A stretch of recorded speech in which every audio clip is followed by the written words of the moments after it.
Praise the lord, hallelujah. मसीह में आप सबकी सलामती हो। खुदावंद की शुक्रगुज़ारी करते हैं और उम्मीद करती हूँ कि आप सब खैरियत से हैं, सलामती से हैं।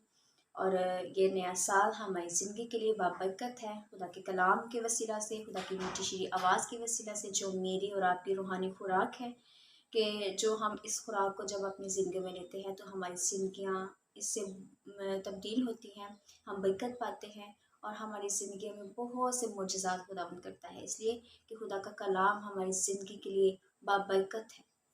उसके मुँह की मीठी बातें हमारे लिए बाबरकत हैं और हमारी रूहानी खुराक है। खुदावंद की शुक्रगुज़ारी करते हैं।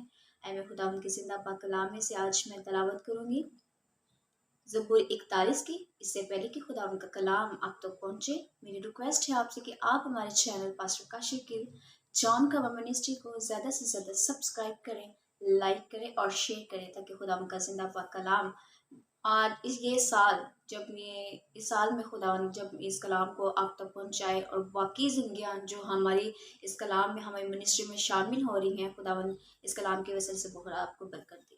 खुदावंद के पाक कलाम में से, मुबारक है वो जो गरीब का ख्याल रखता है, खुदावंद मुसीबत के दिन उसे छुड़ाएगा। खुदावंद उसे महफूज और जीता रखेगा और वो ज़मीन पर मुबारक होगा।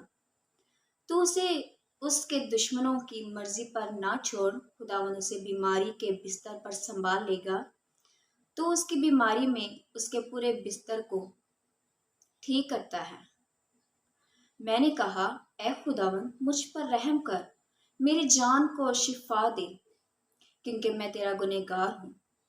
मेरे दुश्मन पर यह कहकर मेरी बुराई करते हैं कि वो कब मरेगा और उसका नाम कब मिटेगा। जब वो मुझसे मिलने को आता है तो झूठी बातें बकता है, उसका दिल अपने अंदर बदी समेटता है।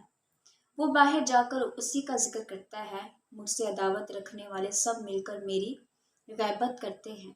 वो मेरे खिलाफ मेरे नुकसान के मंसूबे बांधते हैं। वो कहते हैं, इसे तो बुरा रोग लग गया है।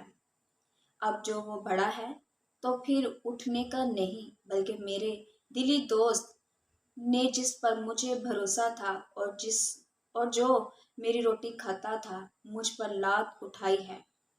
पर तो ऐ खुदावंद मुझ पर रहम करके मुझे उठा खड़ा कर, ताकि मैं उनको बदला दूं। इससे मैं जान गया कि तू मुझसे खुश है, कि मेरा दुश्मन मुझ पर फतह नहीं पाता। मुझे तो तू ही मेरी रास्ते में क़याम बख्शता है। इससे मैं जान गया कि तू मुझसे खुश है, कि मेरा दुश्मन मुझ पर फतह नहीं पाता। मुझे तो तू ही मेरी रास्ते में क़याम बख्शता है और मुझे हमेशा अपने हुजूर कायम रखता है। खुदावंद इस्राएल का खुदा अज़ल से अबद तक मुबारक हो। आमीन सुआमीन। खुदावंद के पाक कलाम के पढ़े, सुने और समझे जाने पर खुदावंद की खास बरकत आप सब पर हो। आमीन। God bless you all.